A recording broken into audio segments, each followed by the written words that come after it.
Chez PSA, on ne perd pas de temps. Pas encore déconfiné. Déjà, le monde d'après coronavirus commence. Hello everyone. Cette semaine, en direct sur Internet, devant les salariés du groupe, le DRH annonce la généralisation du télétravail. Désormais, l'exception devient la nouvelle règle. Avec la crise, le groupe PSA s'est rapidement adapté en doublant sa capacité informatique, qui a permis la mise en place rapide du télétravail avec 38 000 connexions simultanées. Cela a permis au management d'assurer la continuité du pilotage de l'entreprise.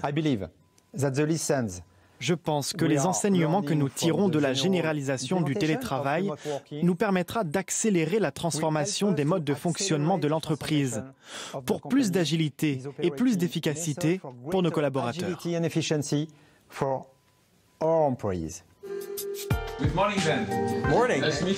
Cette annonce concerne les secteurs tertiaires du constructeur automobile. 80 000 salariés, presque la moitié des effectifs du groupe. Le projet prévoit 4 jours de travail à domicile et plus qu'une seule journée par semaine dans les locaux de l'entreprise. PSA veut aller vite. Les négociations syndicales doivent débuter la semaine prochaine. Mais déjà, Force ouvrière, le premier syndicat, soutient cette transformation. On accueille ça, je dirais, avec, comme une évolution du travail au sein de PSA. On évite des temps de transport qui sont quand même assez conséquents. Vous avez des salariés qui mettent 1 heure, 1 heure et demie pour venir travailler par jour. Donc, moralité, vous leur faites économiser entre 2 heures et 3 heures de trajet. Alors, si vous mettez ça sur 4 jours par semaine, ça représente 12 heures pour les plus nombreux, c'est quand même pas négligeable. On a envie, des fois aussi, de pouvoir se concentrer, être seul chez soi, dans un milieu qui est peut-être un petit peu plus propice à la concentration que les espaces ouverts qu'on a aujourd'hui. Un enthousiasme qui n'est pas partagé par les représentants syndicaux de la CGT. 1 jour et demi par semaine pour, dit-il, travailler en commun et renforcer le lien social, explique le DRH.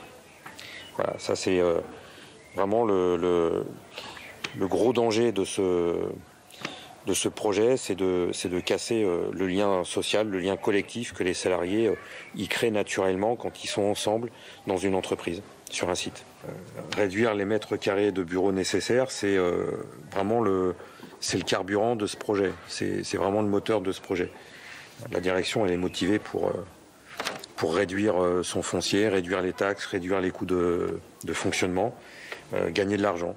Et puis derrière, il y aura sans doute, puisque le temps de transport va disparaître, il va sans doute, moi j'en suis convaincu, une pression de la part de l'employeur pour manger, utiliser ce temps de transport qui a disparu au profit de l'entreprise. Un bouleversement majeur au sein du constructeur, qui pourrait également creuser davantage une fracture entre les cols bleus, contraints de se rendre sur le site, et les cols blancs, qui travailleront désormais à distance depuis chez eux.